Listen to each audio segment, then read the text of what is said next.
Oh, shut up, fool. Let's go right away. Wait, what'd you say? Shut up, fool. Let's go right away. Did you call me a fool and call me right? Don't get close to me. Don't get close to me. Don't get close to me. Don't get close to me. Dude, I can get as close as I want. Don't get close to me. I'm gonna pepper spray you.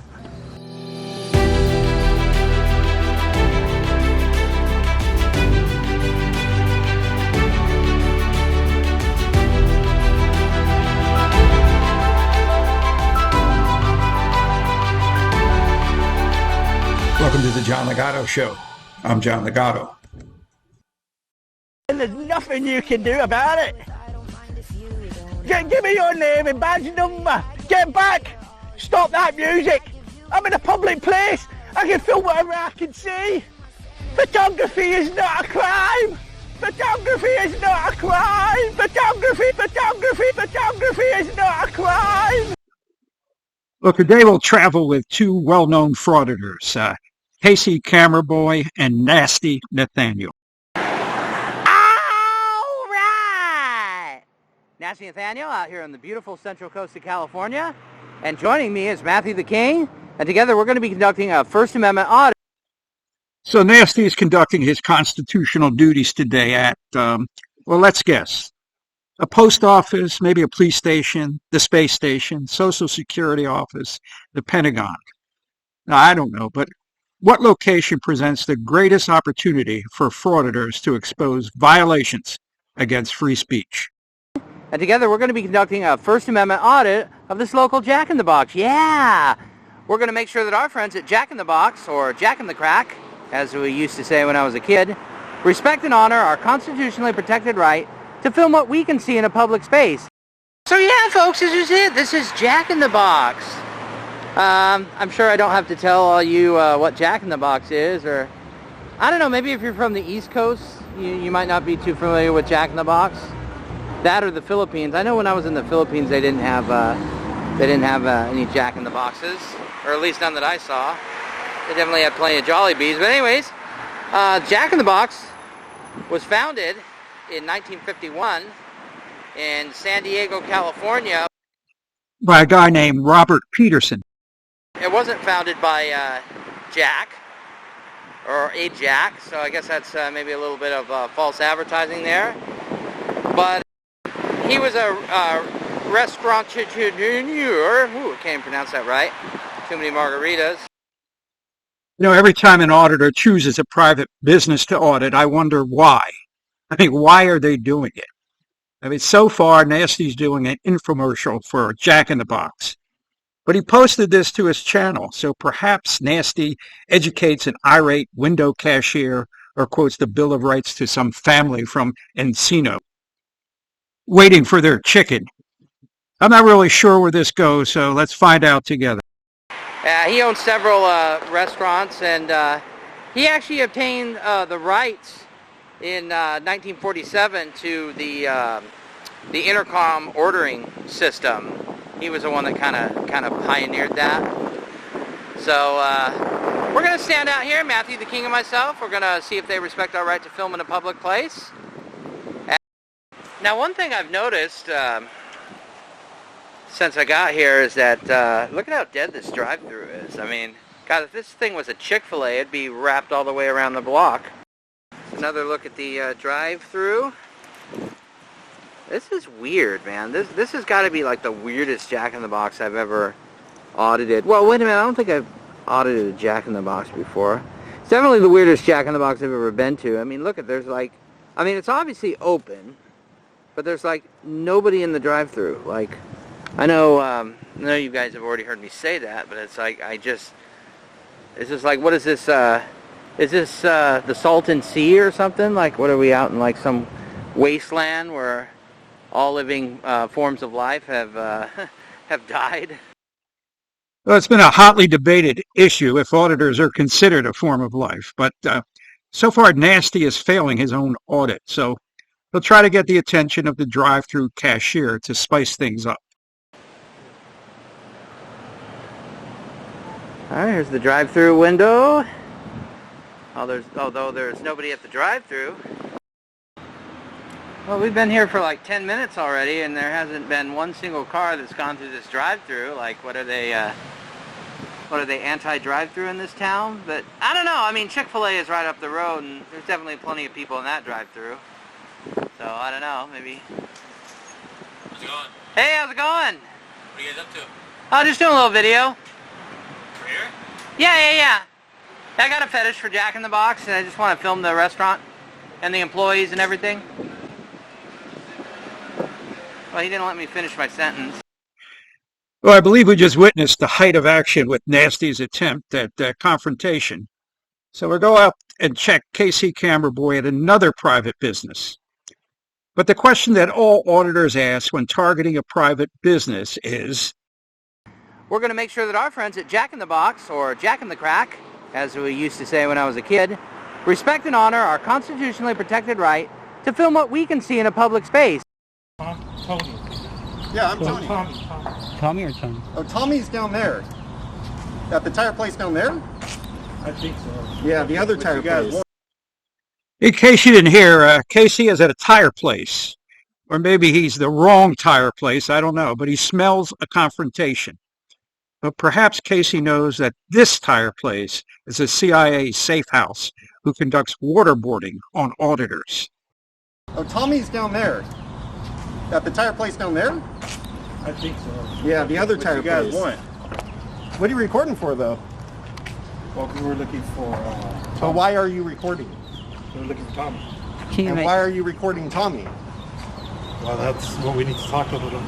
What did Tommy do? We can't really disclose it because it's an investigation. I mean, you asked, we answered. I'm going to call the cops right now. Let's get them down here. Why will you No, I'm going to call the cops on you, too. Why will you call the cops? Why will you call the cops? I'm calling right now. Call them. Yeah, call them. Go ahead. We got Tommy there taking off his shirt. It's kind of weird.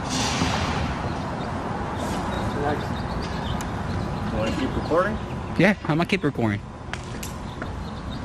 Better put that away. Make me. Come here. You come here. You come here. I got something for you. That's right. That's right. That's right. Is that how you treat the public? Is that how you treat the public? You have your employees making threats? Is that how you treat the public? I'll ask you a question. I guess so. You go around making threats? You have your employees making threats? To people? It's not cool. That's not cool, man. Can you not record me, please? Likewise. Thank you. Exactly right. You have your buddy there making threats? Yeah, I apologize about that. I don't know what's going on here. I wish you guys would be a little bit more explanation. But, We're working on an investigation right now. There's a little contract, like a government contract, or you guys sold tires like to a government agency or state, like Caltrans, for example, like a city. So we found out you guys have a contract, so but there was no reasons for you guys we to... don't deal with the city at all. Let's follow the auditor logic now. This private tire company sells tires bought by customers, some of whom they work for the government, which makes this place public property. Back to my business, I'm going to have a problem. I have customers coming in here and you're not allowed to video them, okay? Oh, do we need their permission? Look, I'm not going to get into the legalities. I've seen this videos all over from YouTube. I know what you guys are doing. You guys are a joke. That's what's going on. Well, why are you crying? Are you trying to dox us right now? Is that what's going on? No. Are you doxing us for somebody? No. Can you like back off? No. Video You're kind of threatening right there. You guys you're very intimidating. I'm scared. I'm not. No, I'm scared. Hey, look, how am I going to be intimidating?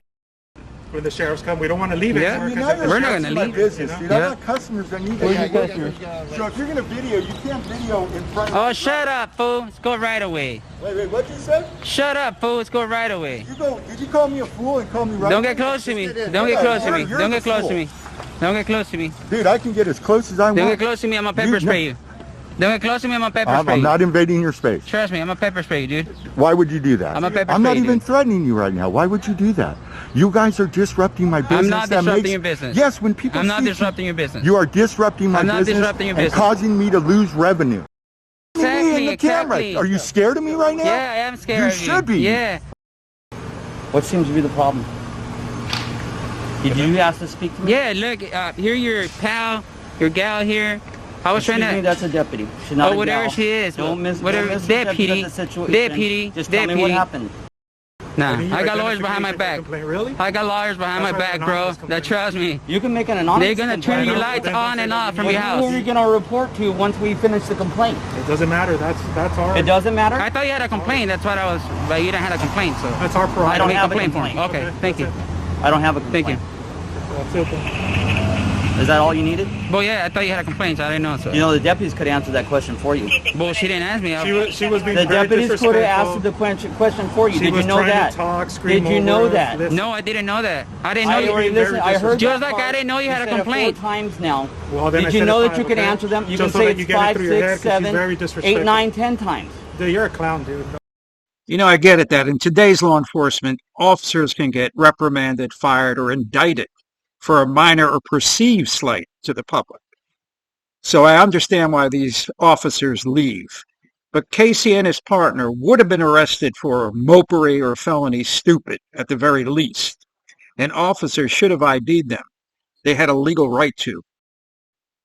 The stop and ID laws may vary from state to state, but auditors, they falsely believe that just because officers receive a call from a citizen, they are not under any circumstances compelled to ID themselves. But they do so at their own peril. Listen up. Let me see Whoa, your ID. whoa. You got the count of Whoa. 3 or you're going to jail. Now you gotta see, I got Ready? one hand on my camera. 1, Whoa, 2, don't shoot 3. me. You're under arrest. Whoa. Mr. Valentine repeatedly refuses to identify himself, claiming that he is not required to do so because he has not committed a crime, and Lieutenant Holcomb places him under arrest. Now, as we discussed earlier in this episode, in jurisdictions that have passed so-called stop and identify laws, individuals may be punished for refusing to identify themselves to an officer who has reasonable suspicion to believe that they may be involved in criminal activity, regardless of whether or not they have actually committed a crime. Now, while this distinction may seem mostly semantic, it is important for citizens to understand that there may be situations where they are legally obligated to identify themselves despite the fact that they have not committed a crime or engaged in any sort of wrongdoing. This is because reasonable suspicion can stem from even potentially innocent behavior, and the fact that it is later discovered that an individual has not committed a crime does not invalidate reasonable suspicion based on sufficient articulable facts at the time of the detention. This is a man who owns a tire place. He goes to work every day and takes care of his employees and his family. But if any of you actually believe that any auditor targeting a private business has any effect on free speech, you are delusional. Now that's my take on it. What's yours? The John Ligato Show is being brought to you from just outside the gates of Marine Corps Base Camp Lejeune in beautiful North Carolina. If you like the show, please subscribe and like and pass the word. Semper Fidelis.